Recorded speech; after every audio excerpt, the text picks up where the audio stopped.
Hi எல்லாருக்கும் வணக்கம். நான் உங்கள் அம்பிகா சம்பத். இன்னைக்கு கார்டன் அப்டேட்டில் வந்து எங்கள் வீட்டில் வந்து கொய்யா பழுத்திருக்கு, அதை பறிக்கலாம். இது வந்து நியூசிலாந்து கொய்யான்னு இது ஒரு வெரைட்டி. கொய்யாவை வந்து பிரித்து பார்த்தீங்கன்னா ரெட் கலரில் இருக்கும், தெரியுதா?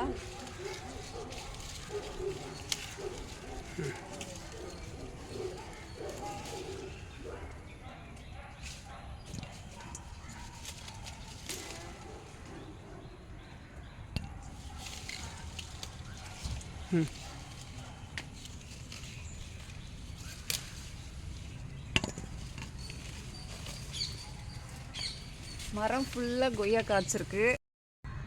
ஹாய், இப்போ வந்து இந்த கொய்யா பழத்தை சாப்பிட்டு பார்க்கலாமா எப்படி இருக்குன்னு? ஏன்னா இது உள்ளே வந்து ரெட் கலரில் இருக்கும். செம்ம டேஸ்ட்டுங்க. கொய்யாப்பழம் வந்து நோய் எதிர்ப்பு சக்தியை வந்து அதிகரிக்கும். இதில் பொட்டாசியம் இருக்குது, சுகர் பேஷண்ட்டுக்கெலாம் ரொம்ப நல்லது. அப்புறம் இந்த கொழுந்து இருக்கு இல்லையா, இந்த கொய்யா கொழுந்து, இது வந்து உடம்புல தோற்பு சக்தி கம்மியாக இருந்ததுன்னா இந்த கொழுந்தை வந்து டெய்லி சாப்பிட்டா தோற்பு சக்தி வந்து இன்க்ரீஸ் ஆகும். இந்த இலையை வந்து டீ போட்டு குடிக்கலாம், உடம்புக்கு ரொம்ப நல்லது. இப்போ பாருங்க, இங்கே ஒரு பெரிய கொய்யா இருக்குது. எவ்வளோ பெரிய கொய்யா பாருங்க.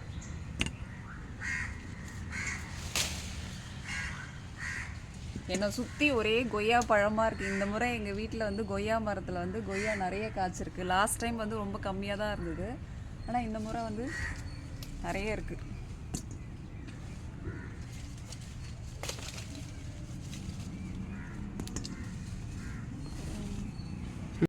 கொய்யா இலைக்குள்ளே மறைஞ்சிருக்கு, வாங்க அதை எடுக்கலாம். தெரியுதா?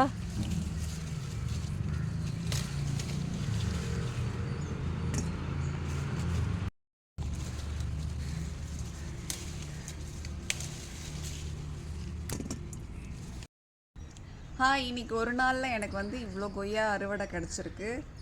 இந்த கொய்யா வந்து சாப்பிட ரொம்ப டேஸ்ட்டாக இருக்கும், சூப்பராக இருக்குது. நீங்களும் வந்து கொய்யாவை வீட்டில் வளர்த்து சாப்பிட்டு பாருங்கள். ரொம்ப